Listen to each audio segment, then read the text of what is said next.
नमस्कार, मैं प्रियंका और आप देख रहे हैं इंडिया अपडेट खबर।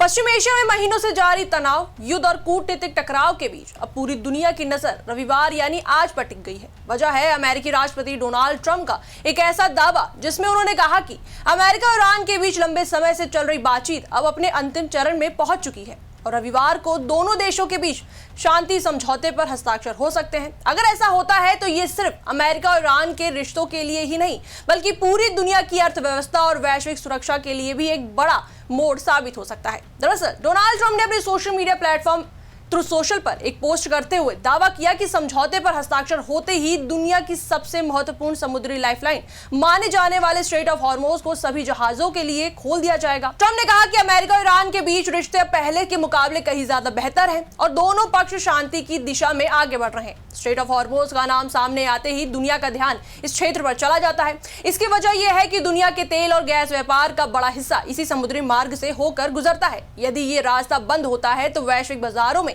तेल की कीमतों में भारी उछाल आ सकता है। यही कारण है कि ट्रंप के इस दावे को सिर्फ एक राजनीतिक बयान नहीं बल्कि वैश्विक महत्व की घोषणा माना जा रहा है।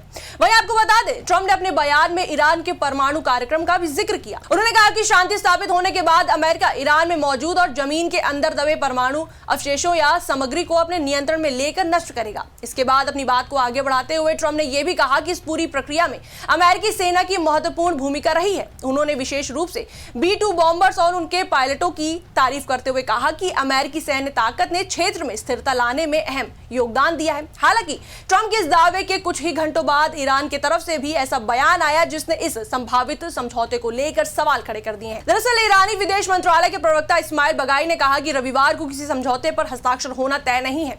उन्होंने स्पष्ट किया कि जो इस्लामाबाद मेमोरेंडम की चर्चा हो रही है उस पर रविवार को हस्ताक्षर नहीं होंगे। हालांकि उन्होंने यह भी माना कि आने वाले दिनों में समझौता होने की संभावना से इनकार नहीं किया जा सकता है। ईरान का कहना है कि बातचीत अभी जारी है और दूसरी तरफ की हिचकिचाहट को देखते हुए किसी भी तारीख को अंतिम मान लेना जल्दबाजी होगी। यही वजह है कि ट्रंप के आत्मविश्वास भरे दावे और ईरान की सतर्क प्रतिक्रिया के बीच अब कई सवाल खड़े हो गए। सबसे बड़ा सवाल यही है कि क्या वास्तव में रविवार को कोई ऐतिहासिक समझौता होने जा रहा है या फिर ये प्रक्रिया कुछ और समय तक खिंच सकती है। सूत्रों के मुताबिक शुरुआत में योजना थी कि समझौते पर यूरोप में आमने सामने हस्ताक्षर किए जाएंगे। इस कार्यक्रम में अमेरिकी उपराष्ट्रपति JD वैंस के भी शामिल होने की चर्चा थी, लेकिन बाद में सुरक्षा कारणों और व्यस्त कार्यक्रमों को देखते हुए इस योजना में बदलाव कर दिया गया। अब बताया जा रहा है कि दोनों देशों के प्रतिनिधि वर्चुअल बैठक के जरिए समझौता ज्ञापन पर डिजिटल हस्ताक्षर कर सकते हैं। इस पूरी प्रक्रिया में पाकिस्तान और कतर की भूमिका भी महत्वपूर्ण बताई जा रही है। दोनों देशों ने अमेरिका और ईरान के बीच संवाद बनाए रखने और मध्यस्थता करने में अहम भूमिका निभाई है। सूत्रों का कहना है कि मध्यस्थ देशों को इस बात की चिंता है कि यदि समझौते में